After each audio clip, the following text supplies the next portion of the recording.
What is up, those who learn? What is up, those who yearn and those that never learn? Today we're going to be covering our top 5 albums of 2025. And I know earlier last year I never finished my top list. Maybe have something to show for the amount of media maxing that I did this year. And right off the bat, we're going to break the rules because if I'm going to be honest, I didn't really love that many albums that came out in 2025. I really listened to a lot, and there was only a handful that I actually went back and listened to a couple more times. I'm going to choose Heavy Metal by Cameron Winter. This came out in December 2024, and you know what? Pitchfork, every other single music outlet out there is also cheating and putting this album on, so I don't give a fuck. This is my channel. I can do whatever I want. So Heavy Metal, Cameron Winter, it's been a big year for Geese fans. I think it rewards you the more you listen, and there's just so much going on in each and every track.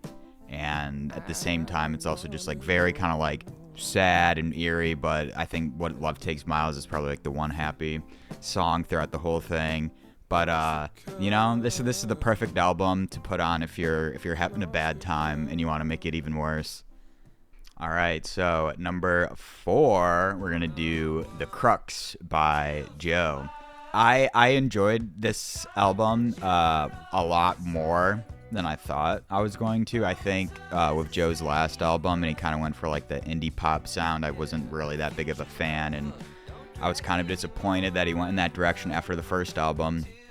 But I think the third album did a nice job of blending the first and second together. That honestly, I think better than the first album he did, and kind of took the best parts of everything he's put out to that point and had it full display on this record. All right, number 3, we got A Beautiful Place by Water From Your Eyes. I only just found out about this album, and I definitely would have listened to it way more this year if I knew who they were before the past month or two.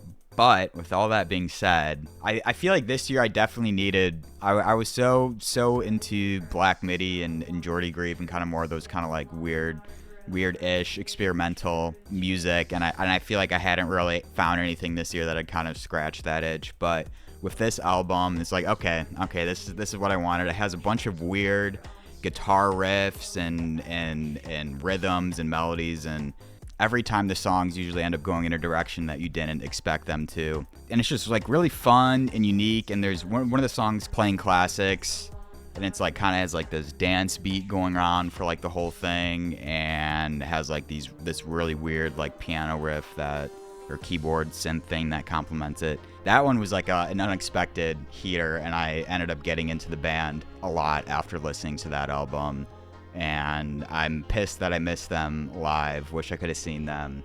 My one gripe with the album, I think it would have been higher.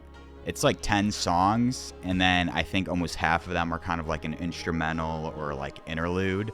So I think there's only really 5 or maybe 6 songs. That is the only thing I think keeping it down. But besides that, I think the songs are really fun. All right, moving on to number 2, Bleeds by Wednesday.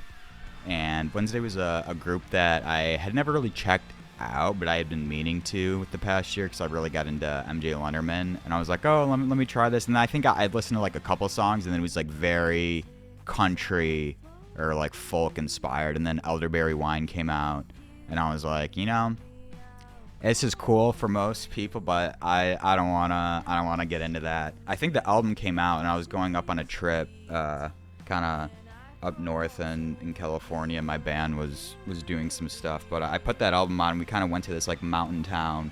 I kept listening to it on repeat, and I didn't realize the album starts off so heavy and kind of keeps following that, and it's just very loud, very pure rock energy, and then it kind of switches in the middle and goes to Elderberry Wine, kind of really goes in a different direction, and then kind of bounces back and forth between those 2 distinct sounds. And I think if any of the other singles were not Elderberry Wine, I think I would have been fully into it right when it came out. And that being said, I really do like Elderberry Wine now. I think it's like a really good songwriting structure and all that. But because that's just what I assumed their sound was, I didn't really give them a fair chance and get into it. But it's just fun and it works. And it's a really easy record to just put on repeat. And I was going to see them and I missed out on it, but C'est La Vie. In the number 1 spot, we're going to do Donda 2 by Kanye West. Now, hear me. No, I'm kidding.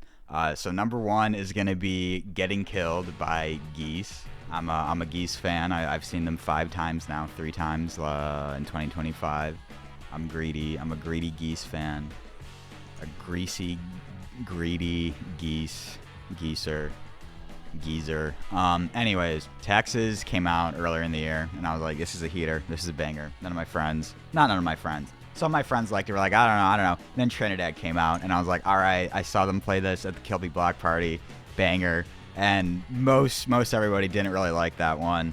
And then the album came out, and my first listen through, I actually didn't care for the album that much, and I was like, damn, the hell's going on with my goats?